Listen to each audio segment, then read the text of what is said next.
બોટાદ ખાતે આવેલ સારંગપુર રોડ ઈદ ઉલ ફિત્ર નિમિત્તે મુસ્લિમ બિરાદરો દ્વારા રમઝાન ઈદની નમાઝ અદા કરવામાં આવી હતી। પવિત્ર રમઝાન માસ પૂર્ણ થતાં આજે રમઝાન ઈદનો દિવસ છે, ત્યારે બોટાદ ખાતે આવેલ સારંગપુર રોડ ઈદગાહમાં મુસ્લિમ બિરાદરો દ્વારા ઈદ ઉલ ફિત્રની નમાઝ અદા કરવામાં આવી હતી અને મુસ્લિમ બિરાદરો દ્વારા ઈદની નમાઝ અદા કરી એકબીજાના ગળે મળીને ઈદની મુબારકબાદી આપવામાં આવી હતી।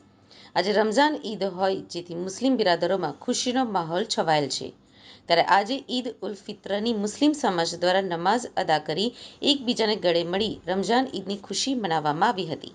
શું કહેશો આપ? ઈદ ઉલ ફિત્રનો દિવસ જે છે એ બહુ કિંમતી દિવસ છે। મુસલમાનોને એક વર્ષના અંદર બહુ મોટો તહેવારનો દિવસ છે।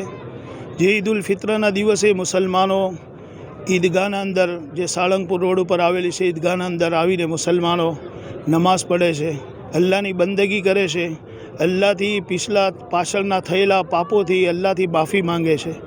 અને આ દિવસમાં અલ્લાહ પાકે કીધેલું છે કે મુસલમાનોના પાપોને માફ કરવામાં આવે છે।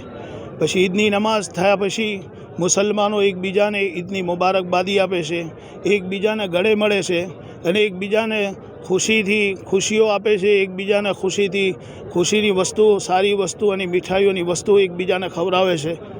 લોકોનો એકબીજાનો આહોપકાર કરે છે, એકબીજાના સાથે લોકોને ગળે મળીને મુબારકબાદી આપે છે।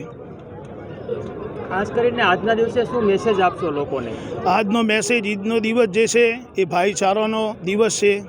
એકબીજાના ભાઈચારા અને જે આપણના એકબીજાના હક આપેલા છે, ચાહે હિન્દુ હોય કે મુસલમાન હોય, જે ઇકબાલ શાયરે કીધું છે, મઝહબ નહીં સિખાતા આપસ મેં બેર રખના, હિન્દી હે હમ વતન હે હિન્દુસ્તા હમારા। એટલા માટે હું હિન્દુસ્તાનના બલકે પૂરી દુનિયાના દરેક નાગરિકને હું મારા તરફથી અને મારા સમાજ, મારા પરિવાર અને તમામ મુસ્લિમ બિરાદરોના તરફથી હું દરેકને ઈદ મુબારક પાઠવું છું।